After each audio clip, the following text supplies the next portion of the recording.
This is Beer in Front, part of the Odd Pods Media Network and Beer Media Group.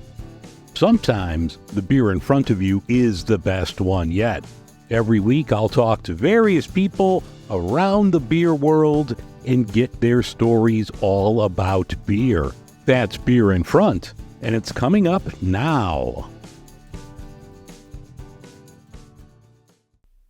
Welcome to episode 230 of Beer in Front. I'm your host, Dave Zalatoris, and Beer in Front is a proud Odd Pods Media Network member and charter member of the Beer Media Group. An old favorite has returned to Chicago. Goose Island has brought back Honker's Ale in cans. So I saw this. I had to grab it. Big fan of Honker's Ale. It's the original Chicago craft beer. So I was happy to see this. I've had it before. Like when I go to Goose Island, I usually get that because they've always had it on tap.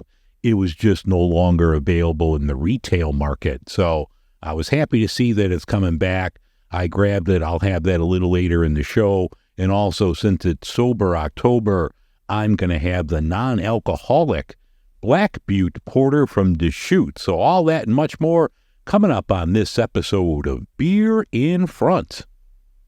My little COVID scare was over, so thank you to Paxlovid for getting me back to 100% and back to normal. Brian and Chris over from 3-1 Pour happened to be in town this week, and they made a quick stop, so I met them over at Is Was in Chicago's Malt Row. That was the first time I've been to Is Was, and what a great spot. Great beers that they have. I talked to someone there, and hopefully in the future I could do like an episode from there. But what a great brewery. We had a couple there, and then we went down the road to Dovetail, because if someone's coming to town, you have to go to Dovetail. So we had their wet hopped version. That was phenomenal. I had that. I'm going to put a video up on that soon, but that was phenomenal. Their Hopfen Lager, this was the first one that was wet hopped, and that's such a great beer. So thank you to them. They dropped off a couple beers from the St. Louis area. I'll have some videos up on that coming up in the near future.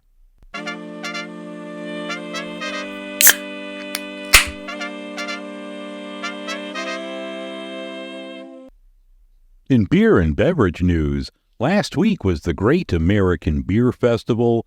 Congratulations to all the medal recipients. Some of the Illinois winners were Green Star Brewing, Pollyanna Brewing, Moody Tongue, Peace Brewery, Hopewell Brewing, Cruz Blanca, Moore Brewing, and Workforce. So congratulations to the Illinois winners. Not going to read off all the winners of all the categories, so you could head over to their website to check it out for yourself. But it looks like the most popular of the categories was the Juicy or Hazy IPA category. That had 349 entries, which is wild considering that this category is, maybe 6 years old at the GABF? So it's already the most popular one. You could definitely check out their website and download the list of winners and check that out for yourself. Also last week was the Crispy King Lager competition. I talked to Abby from that a couple weeks ago over at Barrels and Bottles, and this year the winner wasn't a Crispy King, it's a Crispy Queen. Wayfarer, their Beer Hell Lager beer, that took the crown this year. And their brewer, Natalie Rose Baldwin, she's walking out with the nice Crispy Queen crown. So congratulations to Wayfinder. Second place was Live Oak Brewing, and third place was Formula Brewing.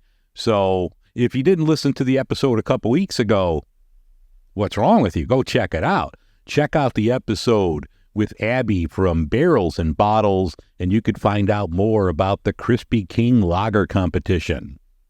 In other beer and beverage news, this is going to make my wife Ruby extremely happy. that Dogfish Head, they're releasing Festina Pesh. Coming out next year, it's going to be a summer release. This is an ale with peaches and natural flavors.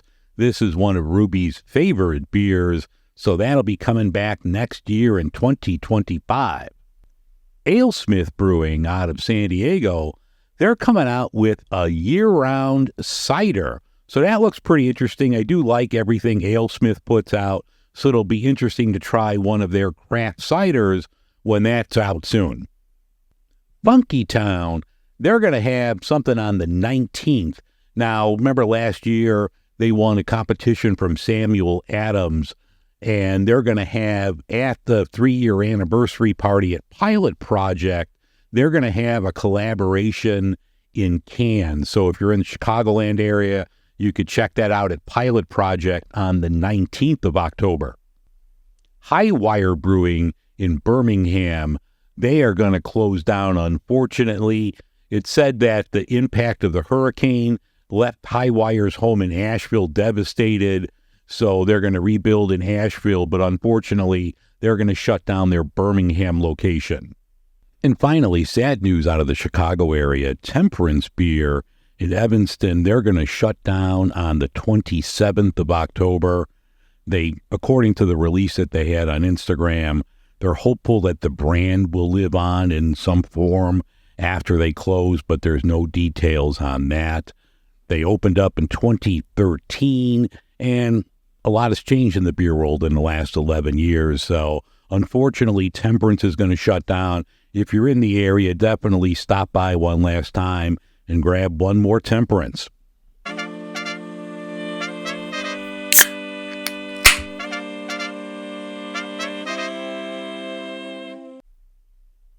All right, the beer that's in front of me now is the definite old school classic. This is Goose Island's Honker's Ale. They brought this back in cans for the first time in years. This is the OG of Chicago craft beer. This came out, I think, in 1988 or so, and this was the first, craft beer in the city before any other brewery was around. Goose Island was there, and you remember drinking it, and you think of it now, and it's like an English ale. It's not high in alcohol at all. It's only 4.3%, but this was so different back in the late 80s, early 90s, before everybody overhopped the shit out of things and made everything imperial. But this at 4.3% was so flippin' good and different. You know, all we were drinking back in the late 80s, I mean, you had your Miller Genuine drafts, you had your old styles here in the city. If you wanted to get bougie, maybe you drank a Michelob, but this was just a big revelation, and I'm so happy that it's back in cans. I mentioned on the show in the news segment last week that, I saw this was coming back, and it was always available if you went to Goose Island, so you could always get it on tap. But this is the first time it's back where you could pick this up at your grocery stores, your liquor stores, whatever. I'm not sure if this is going to be a permanent part of the rotation. I hope it is. It says on the can itself, this is brewed and packaged right here in Chicago, Illinois. So it's nothing that's made elsewhere. This is proudly made right here in Chicago. So let's crack open Honker's Ale.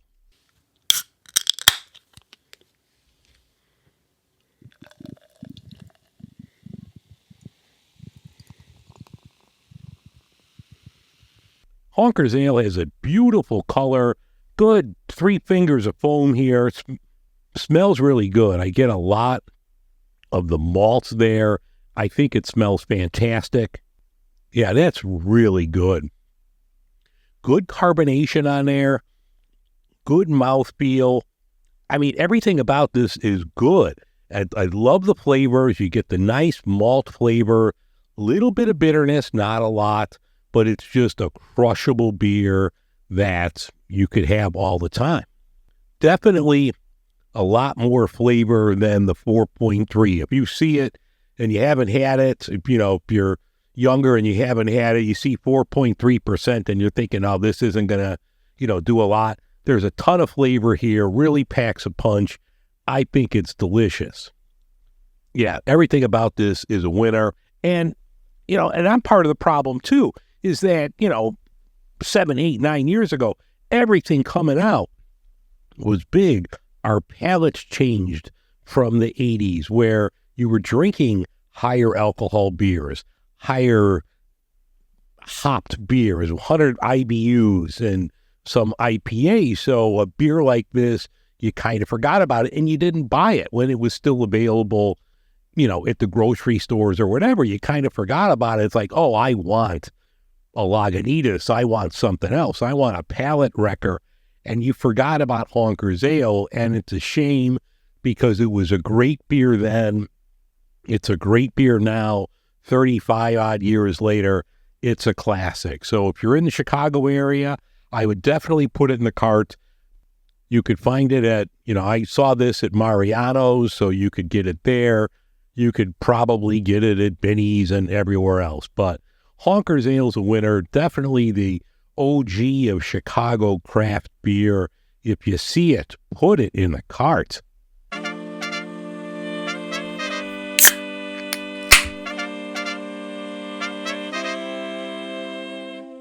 The next beer I'm going to have is one I'm looking forward to, and it is Sober October, so I'm glad I found this. This is from Deschutes. This is a non-alcoholic version of their Black Butte Porter. I've been talking about this a while. I'm glad I finally saw this here in the Chicagoland area. I've heard nothing but good things about this. I'm a big fan of the regular Black Butte Porter, and frankly, everything Deschutes puts out. Great old school craft brewery. So I'm going to crack open right now the non-alcoholic Black Butte Porter.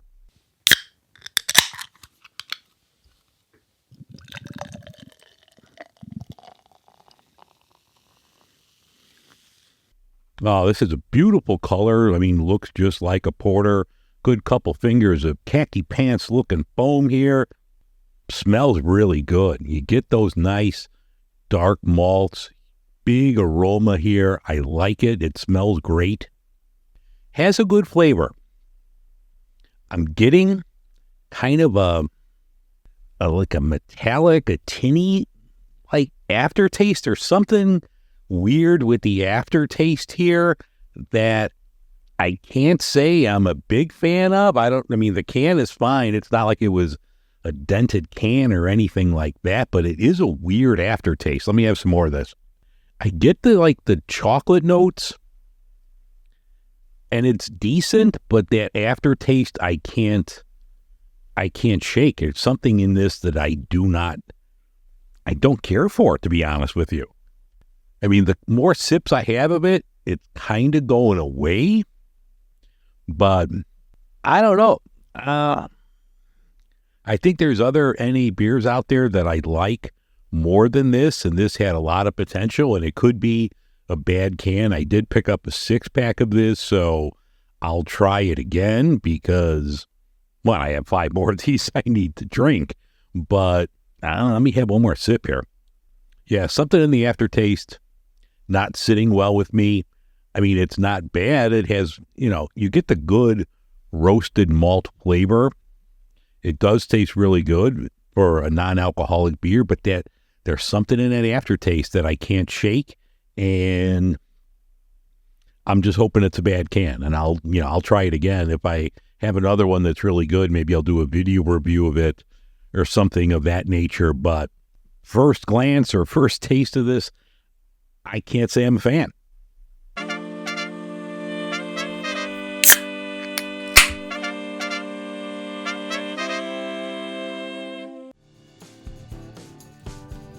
All right, that's going to wrap things up for this edition of Beer in Front. I thank you very much for listening. If you'd like to support the show, head over to patreon.com/beerinfront. If you want to email me, you can get a hold of me at dave@beerinfront.com. I'm open to any suggestions you might have for the show, so please feel free to get in touch with me. I'll talk to you next week, and remember, sometimes the beer in front of you is the best one yet.